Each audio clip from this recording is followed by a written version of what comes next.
Hey gorgeous, this is episode number 347 with the wonderful Brady Patterson.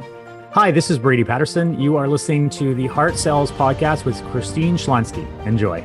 If you enjoy deep, meaningful relationships and want to have them in your business and in your life, then this episode is for you. Our wonderful guest today, Brady Patterson, is a multiple best-selling author, an international speaker, and a survival trainer. Currently, he is the Director of Strategic Partnerships for the #1 joint venture network for coaches and consultants, where he teaches entrepreneurs how to build a solid referral network for their business, where to find those partners, and how to generate 6 and even 7 figures through cultivating authentic relationships. This conversation with Brady was wonderful, had a ton of golden nugget, and I hope it serves you well.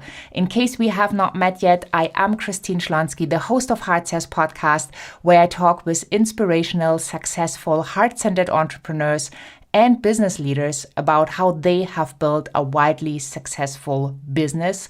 And in many ways, they too had to overcome challenges when selling their products and services.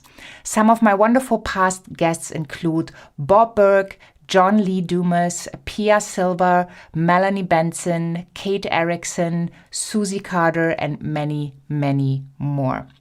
This episode is brought to you by Heart Sells Academy, where we support heart-centered, ambitious entrepreneurs to redefine sales so they can actually sell with ease, transition into the sales with grace, and close with confidence. If you love what you do, but you might be struggling when it comes to selling your wonderful products and services, check us out at christineschlonski.com and let's start a conversation so sales becomes fun and enjoyable for you and you get to impact more people while you make your dreams come true.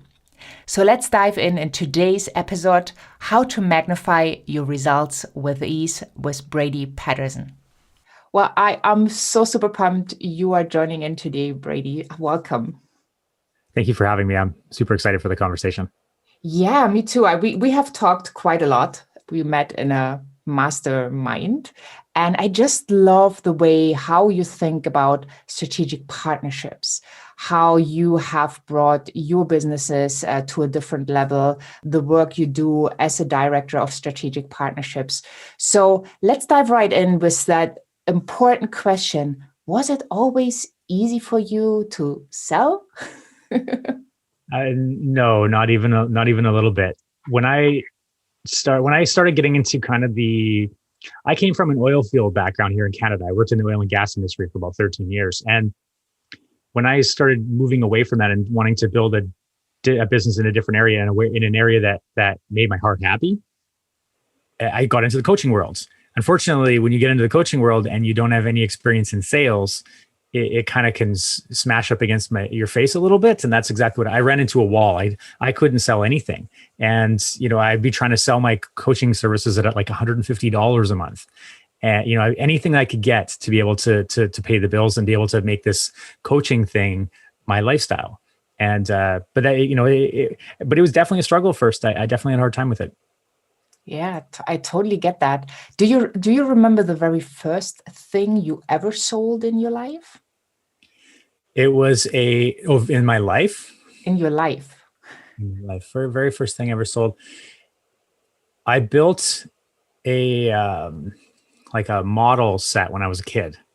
And I built something and I didn't sell it necessarily. I traded it for something else of higher value. So what I considered higher value. So I created this model thing and I traded it for, way back, there was these things called Pogs. I don't know if they're still around or not, but I remember as a kid being like, I painted this model. It's super cool.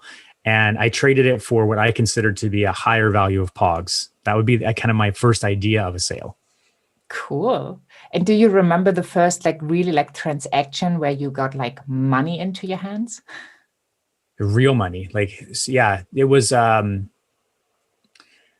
this could go kind of dark. So when I was 16 years old, I kind of fell in with a bad crowd and I got into the drug world and I became a drug addict and I've, been out of that world for about 19 years. But so one of my first transactions was actually a drug deal. And Wow. Okay. it was not exactly an ethical one, but it was the first sale I had ever made. I got out of that world pretty relatively quickly, but that was the first time that I ever realized I didn't have to, go to a job and work 9 to 5 or whatever to do that. And I was working really hard as a farmhand at the time, but it wasn't making me enough money to be able to pay my bills. And I needed to find a different solution for my life. And I chose a bad solution for a while, but then I, of course, obviously have turned it around since then, and changed my life. Yeah. And congratulations. I mean, thank you for sharing. And also I'm so fascinated with how people made their money for the first time. And, for some people, it has something like dark that comes with it. Could also be that they got in trouble with their parents, or, they were treated in a way that they felt they did something bad. And this obviously kind of plays out in sales when you are a coach and now all of a sudden you have to ask your fees. And you really have to kind of back up your products, your services with, your whole energy, with every cell in your body being aligned and asking your price. And I see that a lot in the coaching world. And you just mentioned you started off for $150 a month, that coaches, they want to give. And they give so much. They forget about themselves. And then they overgive, they totally undercharge. And all of a sudden, they are not in this beautiful world where they create transformation, where they're happy, where they have the lifestyle of their dreams. But it's, like worse than creating a job for themselves. Mm-hmm.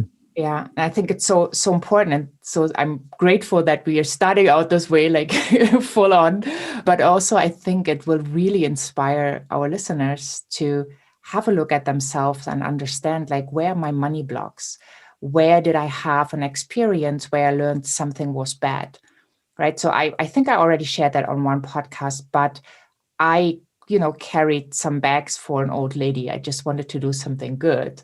Was an further away neighbor, and in Germany we don't drive everywhere, so people actually walk and they carry grocery shopping home. So I saw her walking up the street, and I wanted to support her. So I asked her if I could carry her bags. So she was happy. I brought the bags home, and she gave me back then like 5 German marks, which was a lot of money. And I took it. I was totally happy. I was saying, I'm not sure. I was like, no, it's not necessary, blah, blah. But finally, I took it home. I was so happy. And I got in trouble for it. Right. So making money with no efforts, probably at this point, I decided making money needs to be hard. I really need to work for it. And it's so interesting when you then look at all the experiences you've made in your life.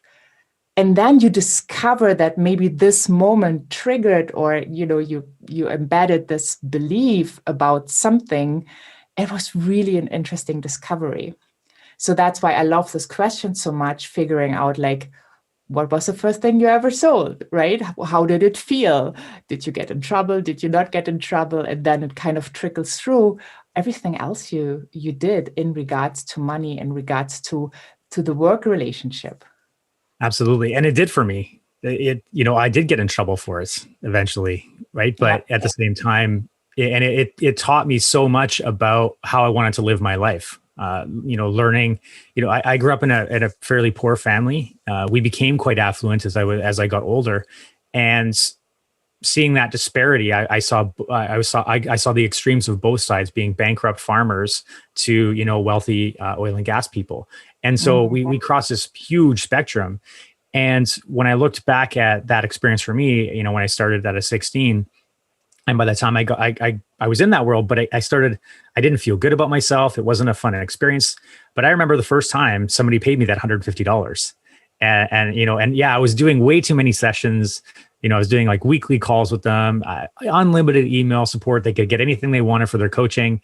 I was just like all over it. And I was just so happy to have that $150. But like really quickly, like you said, I kind of ran out of steam because all of a sudden I had too many clients at $150 and couldn't sustain my lifestyle. I couldn't actually afford to service those clients because I wasn't charging enough. Yeah. So true. And also, did you have the feeling that your clients were really valuing the services? Because, oftentimes it's like when you charge it more, they're more committed, they get better results. And I find that so fascinating because it's so counterintuitive, right? You think like the cheaper the stuff is, the more people can afford it, the more people that can afford it, the happier you can make people, and so on and so forth. And oftentimes it's just the opposite. Yeah, I think most of my clients did value it to a certain extent, but the level of accountability was quite low for them, right? Their ability to follow through on a limited, they think they've made changes, they had actual transformation, but many times it didn't happen until I remember when I got to the point where I was charging $5,000 a month. And when somebody paid me $5,000 a month, there wasn't a lot of inaction.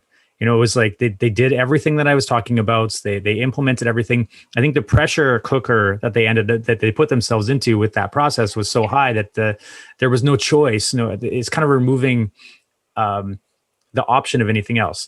I remember once hearing about this thing called burn or burn. So you would take $100 bill and you would commit that $100 bill to this process.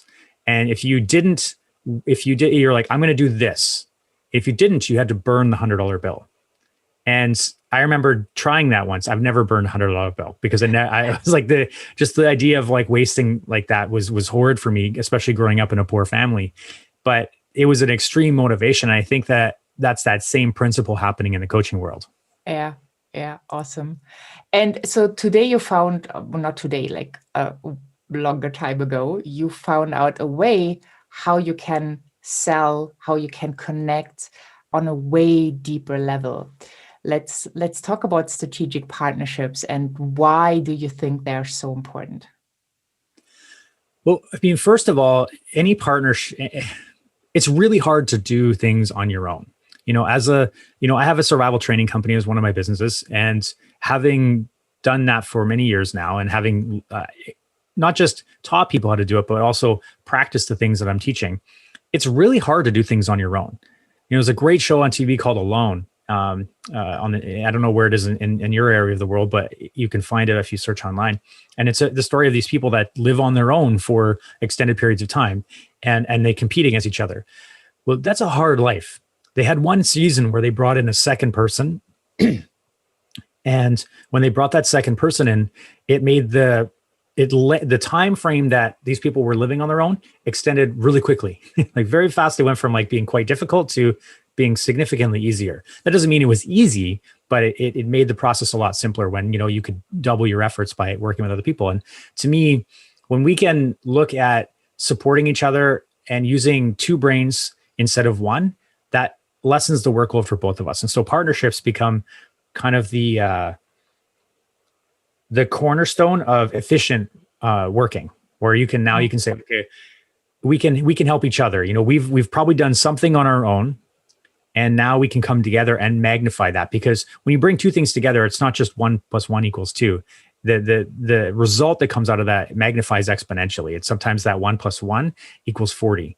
And it really, when you start looking at it from that perspective, then partnerships are the only way forward. Yeah, I totally agree. I don't know who said that, but there is no self-made millionaire. They Exactly. all have team support, and there's no overnight success either, right? The overnight success that took 20 years or something. So it's just beautiful to see. And when you don't know what you don't know. So when I started my coaching journey and I looked out into the world, it always seemed like this guru, they did it by themselves. And then over the years, I learned like, oh, they were promoted by this person and this person and this person. And all of a sudden, as you just said, 1 + 1 = 40 or 400 or 4,000, whatever. So that you really develop this culture of support where everybody grows, where everybody uplifts everybody. So in case I'm a coach that's struggling, what would you recommend? Where could I start to even think about partnerships or to think outside of my box? Yeah, well, I mean, I'm biased because I help run a community of people looking for those things, right? So we run an event called Collaborate, and we bring people together looking for partnerships. And we just delineate or distinguish it as joint ventures, right? I look at them strategic partnerships, joint ventures, affiliate marketing, like all those things kind of get used interchangeably. And so we talk about, the JV Insider Circle is a company that I work with, and we specifically bring people together for that Collaborate event so that they can actually find ways to go ahead and build those partnerships. And we focus really heavily on the relationship because, especially when somebody's first starting out, if they're, it doesn't matter if they're starting from scratch. It's hard to get those first few subscribers, to grow your email list, to grow your social followings, things like that, to grow your podcast, whatever that is, right? And if you can do it in the company of others, it makes it so much simpler, because entrepreneurship can be a lonely thing, because most of our family and friends don't understand what we do. They look at us as like, well, I mean, my parents have my dad has asked me a couple of times, why don't I just get a normal job? My mom has suggested it, even though my mom is an entrepreneur. So it's not unfamiliar to me to have these things where they think it's just kind of weird. And my community, they're like, well, let's go out on the weekend. I'm like, well, I'm running an event this weekend. It's like, well, why can't you come? Why can't you just take it off? And it's just like, well, that's not how the business works. You have to, there's some things we have to do, and it can kind of be isolating. And so when we can spend time in the company of others that are sharing a familiar journey, and we can support each other in that process, then it's the most powerful thing we can do. And that, even if you're starting, it's like building a community. It's a built-in community. So JVIC, or the Collaborate events, it's a community already that's growing, that's supporting, that's helping each other. And then you can leverage those connections and get to know those people and be able to support each other.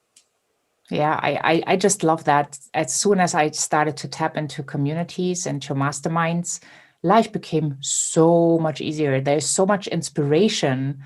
And, also like when you are able to give to support others, my host mom, when I was an exchange student in the US, she always used to say, what goes around comes around. And it took me quite a long time to figure out what that exactly means.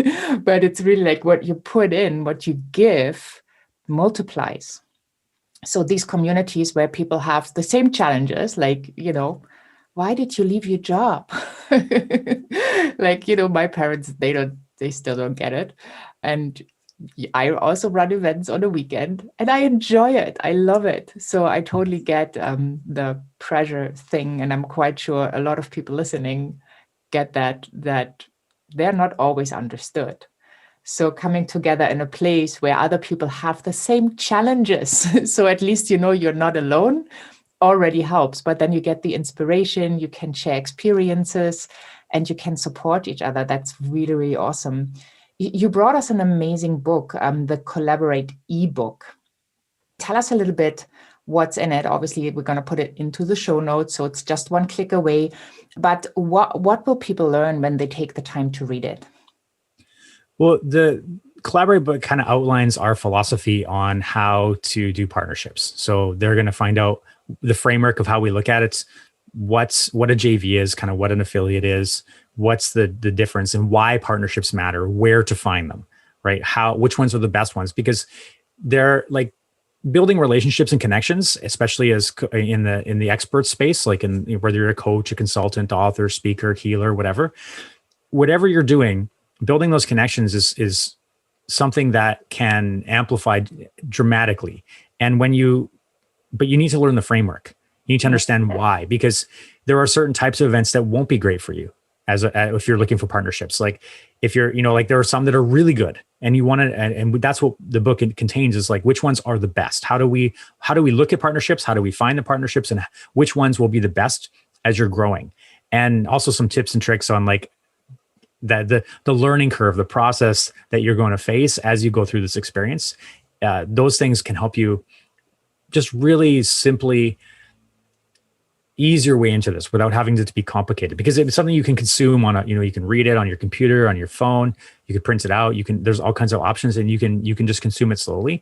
And it's kind of a written introduction to what we do at the events, which by the way happen regularly, right? So we have these regular 3-day events. And I was just going to ask, like, can you tell us a little bit more, because I know you have a really amazing event coming up. You do it regularly, so we're going to put that in the show notes as well. And then, refresh the link. So whenever you are listening to it, and the event has already passed, you can check out the next one because it is on a regular basis. And I really love that idea that you have several opportunities throughout the year to go deep in this topic. Yeah, so the event it's a 3-day virtual event. Sometimes it's been held live, but right now we're holding them all virtually. And during that event, you come in, you learn deep dive right away into what is a joint venture, how do you do it, how do you craft how do you craft the conversation, how do you have the conversation with the other person, and how do you share what you're doing. So we actually, when somebody comes, whether they're fresh or new, or somebody that's experienced, we spend the first part of the event getting people ready to actually share what they're doing, because a lot of us are really great at what we do. Sometimes we're not exactly the greatest at sharing and we may be great at sharing what it is with our clients, but it's a different conversation when you're talking to a partner. When somebody can share you with their audience, you need to know what gets their attention. And so there's a very simple formats that can be done in less than 30 seconds that tells somebody why they would want to work with you as a partner. And then you can have a further dialogue about it. And so you just want to pique people's interest, just like any kind of conversation in business networking or whatever. It's the same thing with joint venture partners. Is you want to have a very quick conversation and a very explanation that people can follow, and then they can go. And then the Collaborate event allows you to actually get together and do that. So we have a number, I think, upwards of 15 different networking sessions that people can take part in over the week and get to know their other partners. So there's a lot of one-on-one time with other attendees. That's really awesome. I'm really excited for this. And this gives people a very good start. It's, you are so wonderful with what you do in those events that people who don't know even where to start, they get everything they need to know. So I really, really love that. I'm so happy that we do have a second conversation set up. And I would love to talk a little bit more about how to find the perfect partnership, joint venture partnership, maybe also a little bit about what's the difference between being an affiliate and being a partner, and what people, maybe one or two things people really need to avoid, like the biggest mistakes, and then the best advice you have so they can really start rocking in this area. So thank you so much for having been here today. What do you want to leave the audience with? Probably the most important thing is when you start getting into this journey, when you want to start looking into partnerships, think of it as like investing in a bank. Only the investment you're making is relationship capital. You want to invest in relationships. Your network will become one of the most powerful things that you can have in your business. And if you put your attention there, you grow your network, you put the time in, you get to know your partners, you get to experience what they're up to and explore that pays more dividends than anything else. And then, one of the best places, of course, being at Collaborate, allows you to actually build that relationship capital and invest that quickly, because it's going to fill up your calendar with people you actually want to get to know. So the best thing is just invest in that relationship, and it will pay out so much more in the long run. Awesome. Well, thank you so much. I'm so excited about the next conversation, and thank you for having been here today. Thank you. I really love how openly Brady shared his path, and I think it's very, very inspiring, because you can always find a way how to serve in the best way possible, how to get compensated for it, and have fun while doing so. Hop on over to christineschlonski.com, find the podcast tab and episode 347. You will find the show notes and also links to the free gift and the events Brady talked about. And while you're over there, make sure you sign up for the empowerment notes, where you get empowerment right into your inbox, where I share some tips, advice, strategies, stories that I usually do not share on social media. And also, once you're over there and you really feel like you would love to get some support with your sales, where you can really drop into your heart space, where you connect your head with your heart, and sales becomes love, then book your sales assessment and let's have a conversation to see how and if we can be of support. Thank you so much for having been here. Have a wonderful day wherever you are in this beautiful world.